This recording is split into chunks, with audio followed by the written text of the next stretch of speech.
جس کے پاس حاجت اصلیہ سے زیادہ 20 مسکال یعنی 7.5 تولے سونا یا 200 درہم یعنی 52.5 تولے چاندی یا اتنی چاندی کی قیمت کے برابر روپے پیسے یا مال تجارت ہو، وہ بندہ صاحب نصاب ہوگا، اور جب سال گزرے گا تو اس پر زکوٰۃ فرض ہو جائے گی۔ اور اگر کسی کے پاس چند اموال نامی ہیں، مثلا سونا بھی ہے، چاندی بھی ہے، رقم بھی ہے، اور ان سب کی میں سے ہر ایک کی مقدار جو ہے وہ نصاب سے کم ہے، تو ایسی صورت میں مختلف اس کے پاس جو اموال ہیں یعنی سونا، چاندی، سامان تجارت، ان کو آپس میں ملایا جائے گا۔ اگر ان کی قیمت حاجات اصلیہ کے علاوہ یعنی حاجات اصلیہ ضروریات زندگی کو نکال کر 52.5 تولے چاندی کو پہنچتی ہو تو زکوٰۃ فرض ہوگی۔ اور یہ بھی یاد رہے کہ صاحب نصاب ہونے کے بعد سال کے درمیان میں اگر مال میں کمی بیشی ہوتی رہی ہے تو اس کا اعتبار نہیں ہے۔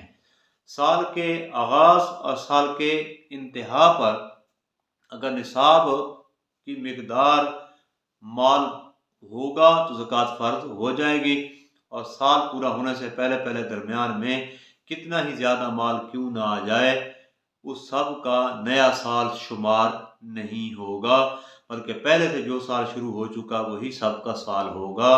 اور سال پورا ہونے پر سب کی زکوٰۃ دینی ہوگی جتنا مال ملکیت میں موجود ہے۔ اور مثلا یکم رمضان المبارک کو کسی آدمی کے پاس نصاب کے برابر یعنی 52.5 تولے چاندی قیمت کے برابر پیسے آ گئے، تو اگلے سال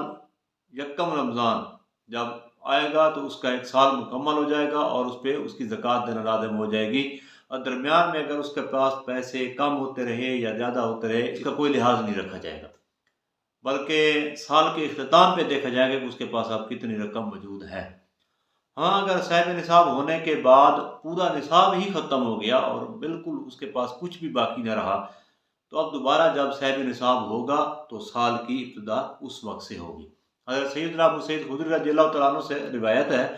کہ رسول اللہ صلی اللہ علیہ وسلم نے ارشاد فرمایا، لیس فی ما دون 5 اواق من الورق صدقہ،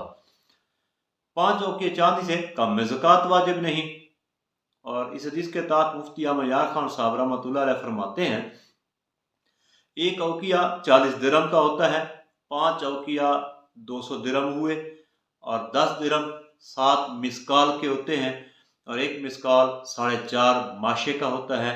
اس حساب سے 200 درہم 52 تولے 6 ماشے ہو گئے۔ یہ چاندی کا نصاب ہے، اور اس میں درہم کی قیمت کا اعتبار نہیں ہوگا، وزن کا لحاظ ہوگا۔ تنویر الابصار میں ہے، سونے کا نصاب 20 مسکال، چاندی کا 200 درہم ہے، اور تجارت کا سامان جس کی قیمت سونے یا چاندی کے نصاب میں سے کسی ایک کی قیمت کے برابر ہو، اس پر 40واں حصہ زکوٰۃ واجب ہے۔ اسی طرح تنویر الابصار اور در مختار میں ہے کہ سال کی دونوں طرف یعنی اول آخر میں نصاب اگرچہ سائمہ ہو، پورا ہونا شرط ہے، ابتدا میں انعقاد کے لیے اور انتہا میں وجوب کے لیے۔ ان دونوں کے درمیان میں نصاب میں کمی اس کو نقصان نہیں دیتی۔ اگر سارا مال ہلاک ہو گیا تو پھر سال باطل ہو جائے گا۔ دعا ہے اللہ تبارک و تعالی سمجھ عطا فرمائے اور عمل کی توفیق عطا فرمائے۔